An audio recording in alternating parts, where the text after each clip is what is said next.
Hola amigos de Cinema Critic, bienvenidos al Rincón Cinéfilo. Soy Emilio Consueter y esta semana voy a comentar la serie WandaVision. Acompáñenme.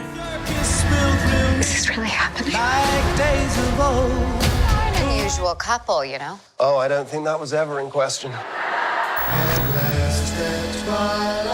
Bueno, nada más antes de empezar, yo siempre aclaro que yo no voy a estropear la trama en mis críticas.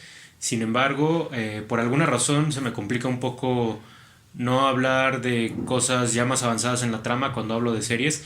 Entonces, advertencia, voy a estar tocando puntos críticos sobre la trama de WandaVision, sobre los capítulos más adelantados. Entonces, voy a estropear la trama. Entonces, si no has visto la serie, puedes pausar el video, ir a verla y regresar a él. Entonces tenemos que es una serie que se estrena en 2021 directamente en la plataforma Disney Plus. Particularidad que ya desde aquí pues empieza aquí la cuestión crítica. Esta serie de WandaVision va más en la línea de lo que hemos visto en las películas de Vengadores, de los superhéroes en solitario. Y esto es importante aclararlo por el tono y por el acabado audiovisual, pero también porque básicamente Disney Plus nos está presumiendo la misma manufactura que tienen sus películas. No se va a perder en ningún aspecto. Eso sí es algo que se tiene que reconocer de WandaVision.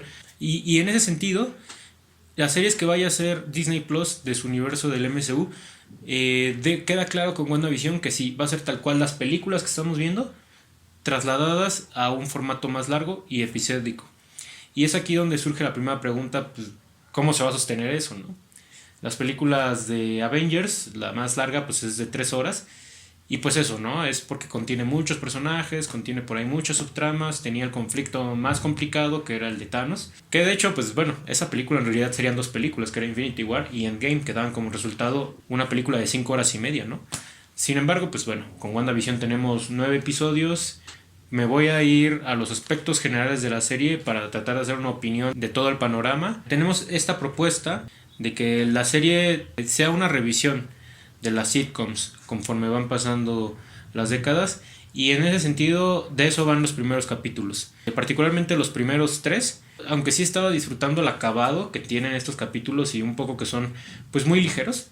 Sí, yo estaba teniendo mis reservas sobre opinar de la serie hasta que viéramos a dónde llegaba, y siendo franco, los primeros 8 episodios, o sea, de 9 episodios, los primeros 8 no me terminaban de cuajar. La verdad, esta intención de recrear las series de televisión antiguas me parecía un capricho estético, ya que una cosa es tomar el acabado visual de algo previamente hecho y hacerlo homenaje, pero que ese homenaje no sea el fin de la película, de la serie, y en cambio la propia película, la propia historia nos esté proponiendo virtudes propias, ¿no? A mi parecer, lo que está ocurriendo con WandaVision es bastante similar a lo que sucede con la serie de Stranger Things, con la película ESO del 2017, historias de terror para contar en la noche. De repente se recargan mucho a lo que están haciendo referencia, y sobre todo se recargan mucho en la época y se quedan como productos pues de recreación, ¿no? Donde sí, de repente es muy padre los vestuarios, los escenarios, la música, pero pues de repente yo sí me preguntaba, ¿no? O sea, ¿cuáles son las escenas buenas? También en un principio creí que no estaba justificado esta cuestión de las sitcoms y que meramente iba a ser un elemento metacinematográfico. Dígase que se explicaba fuera de la narrativa de la serie. El capítulo 8 nos explica ya esta justificación, que es que Wanda veía esta serie de niña con su familia. Aquí muestra 2 flaquezas de la serie que a mí no me gustaron mucho. Las referencias son muy obvias.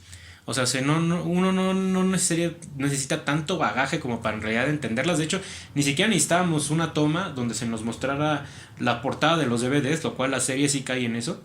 Es muy obvio cómo nos los muestran. Y ni siquiera por cómo nos los muestran, sino en sí ya es muy obvio las series que nos están mostrando, ¿no? Creo que uno no tiene que ser no debe de tener mucha cultura audiovisual para saber que la serie de pronto está haciendo referencia a Mi Bella Genio, a Hechizada. No me terminaba de encantar.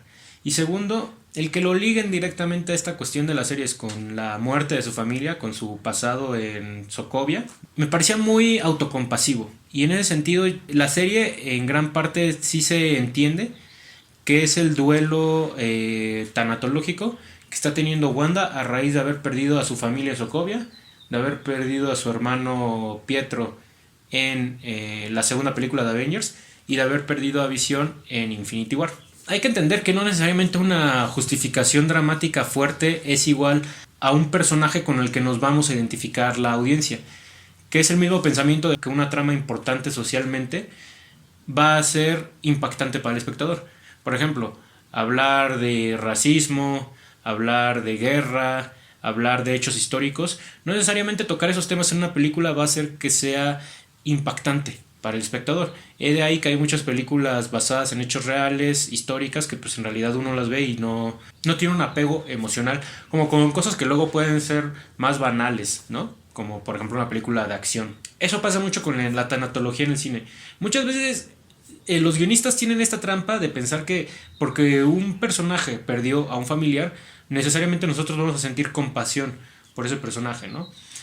Dos ejemplos que a mí me parecen muy importantes y que creo que se asemejan con lo que termina un poco logrando WandaVision es el Escuadrón Suicida.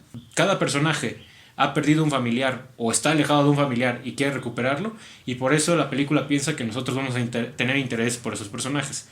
Quien ya vio Escuadrón Suicida sabrá que no sucede así. La película de Godzilla, la segunda, el King of Monsters, aunque también pasa un poco en la primera, pero la primera la veo más redimible, con todo y que tampoco me encanta, pero particularmente en King of Monsters, igual es una familia que pierde un integrante y toda la trama se la pasa recordándonos eso, pero no es tanto el hecho de que nos recuerden, sino el hecho de la actitud que toman los personajes, que es lo que le termina ocurriendo a Wanda.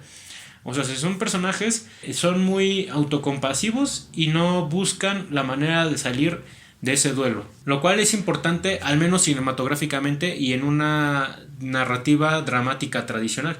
Aparte porque muchas veces el personaje que busca salir del duelo termina llegando a lugares más dolorosos. Ejemplo de ello es el cine de Alexander Payne, por ejemplo, la película de Los Descendientes, Inside Llewyn Davis, de los hermanos Coen, donde justamente los hermanos Coen evitan andar mostrando al personaje resentido y mostrarnos más un personaje hundido pues en su vida, en su día a día, en su carrera como músico. El cine de Alfonso Cuarón, ese me desgarra el corazón. Gravedad, Niños del Hombre y Tu mamá también, Roma.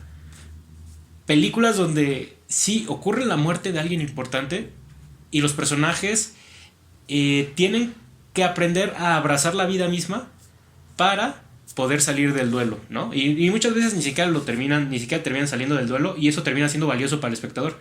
Porque los espectadores que hemos perdido a alguien cercano a nosotros, sabemos que un duelo no acaba con vencer a un villano, con vencer a un monstruo, sino pues es un duelo que sigue, ¿no? WandaVision no se termina perdiendo tanto en este duelo autocompasivo, porque me parece que en el último capítulo sale de él. Y eso creo que el último capítulo para mí reivindica la serie de varias maneras. La cuestión que yo digo de capricho estético de recrear las series de televisión, en el último capítulo uno puede voltear a ver hacia atrás y darse cuenta que si bien la serie no todos sus capítulos tienen el mismo rendimiento, no es una serie consistente, a mi parecer creo que los primeros 3 capítulos van a ser muy difícil de volver a ver. Yo no los pienso volver a ver. Sería muy aburrido. Por algo la serie de sitcoms ya está muerta. Meramente la gente que ve series como Mi Bella Genio lo hace más por una cuestión nostálgica, y claramente es a lo que le estaba apuntando los creadores de la serie. No son tontos, obviamente. Si últimamente el cine postmoderno y el cine moderno ha caído mucho en la referencialidad, en la hipertextualidad y en la nostalgia, es porque ya no le están apostando a las historias originales, se están apostando más a ver hacia atrás y decirte, ¿te acuerdas de? Obviamente mencionar a Malcolm el de en medio va a causar en el espectador una reacción como de, Malcolm, esa serie me gustaba, y ya por eso se asocia, ¿no? Como de, Malcolm me gustaba, también por eso me termina gustando WandaVision. También por eso es que Stranger Things tiene tanto éxito, por eso a muchos les gustó la adaptación de eso. Y yo ahí te invitaría a decir, se vale decir que te gusta, pero sí que te quedes con esta reflexión, y si no te parece, me lo puedes dejar en la caja de comentarios. Yo te invito a que discutamos, más allá de que me ignores o que des la página a ignorar personas que piensen distinto a ti. Es un vicio malo, no solo para opiniones, sino también, por ejemplo, para noticias. Si un valor tiene esta cuestión retrospectiva que tiene la serie WandaVision, es que uno, cuando ve la serie hacia atrás, se da cuenta que hubo un arco, que fue una serie muy cambiante, que fue una serie que no fue lineal. Creo que eso es lo que más podría rescatar de WandaVision, aunque no todos sus capítulos valga la pena volverlos a ver. Creo que si la serie hubiera sido una película de Marvel, de inicio a fin, donde hubiera un villano y se pelea contra él, tal vez sí hubiera sido difícil sostenerlo. Me hubiera gustado ver que lo trataron de hacer. Que ahora esa cuestión del villano creo que también hay que comentarlo. Que termina siendo quien termina orquestando todo lo que está pasando en la serie, que es este mundo donde está atrapada Wanda y asimismo los habitantes de la ciudad que toma como rehenes prácticamente. Es una bruja llamada Agatha, que en los primeros capítulos es una vecina llamada Agnes y que después se revela, ¿no? Creo que pudo haber sido más interesante si primero no lo hubieran revelado de manera tan chocante y tan obvia y tan expositivamente floja. Eso de que de repente la villana se revela y nos ponen una canción y se empieza a ver todos los momentos de la serie donde ella estuvo, me parece un momento de exposición similar a cuando Jake Gyllenhaal en Spider-Man Far From Home se pone a revelar su plan de misterio, que muchos consideramos como expositivamente floja. También el problema con Agatha es que le pasa algo muy similar a los duelos más flojos en películas de superhéroes, donde como ella es una bruja, sus poderes y la dinámica de su pelea consiste más en aventar hechizos. Entonces pues termina ocurriendo algo muy similar a Wonder Woman, a X-Men. De hecho en X-Men pues, particularmente la transformación que va teniendo Wanda en los últimos momentos del enfrentamiento recuerda pues bastante a Dark Phoenix, que es una trama que se explora en X-Men Last Stand y en la película de Dark Phoenix, tal cual.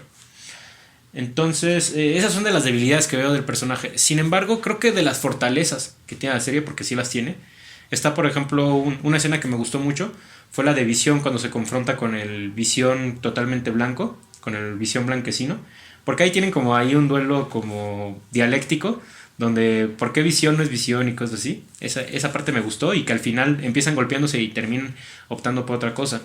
Creo que lo que más me termina gustando de la serie es que sí se queda con el lado tanatológico de Wanda y no en el lado del resentimiento, de entristecerse de haber perdido a sus familiares, sino que ella, un poco para cambiar como personaje, para evolucionar en sus poderes, para vencer a Agatha y para liberar a los miembros del pueblo que tiene como rehenes, tiene que aprender a dejar ir.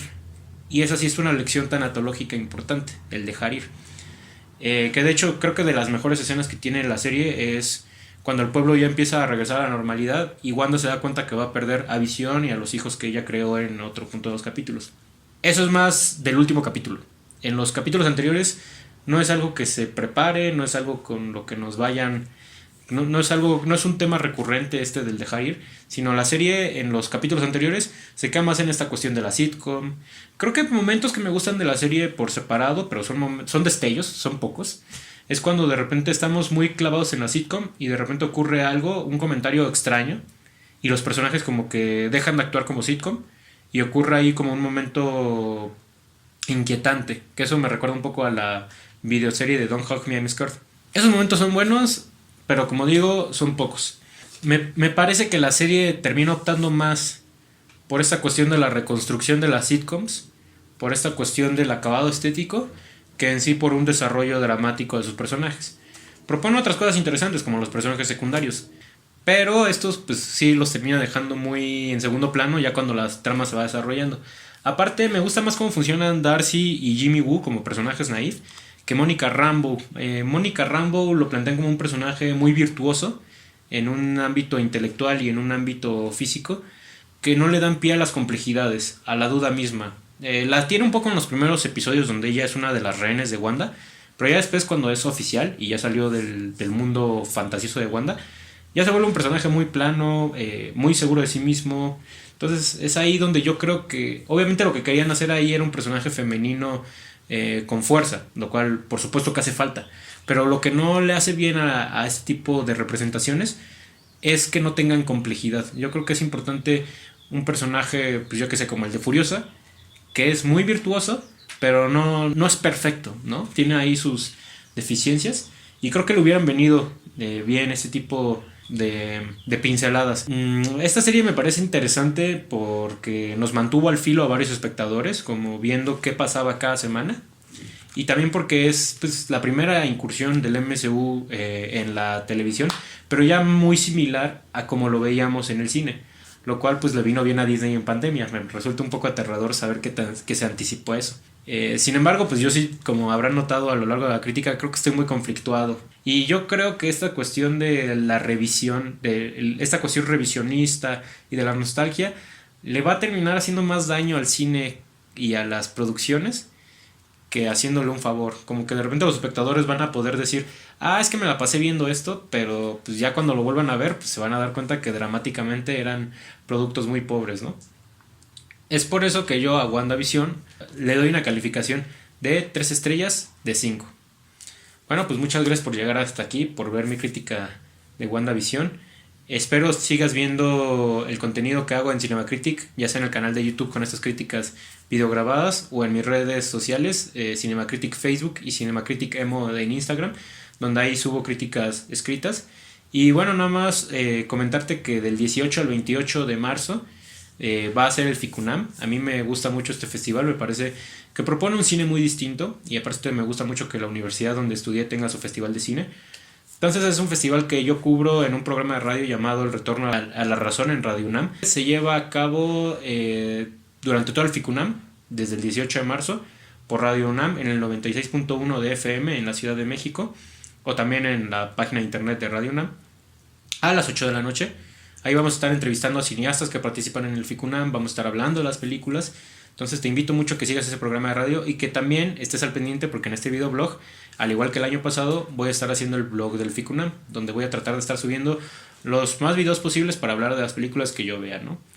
Entonces te invito mucho a que sigas el contenido de Cinemacritic y nos estamos viendo en un próximo video. Te deseo buena vida.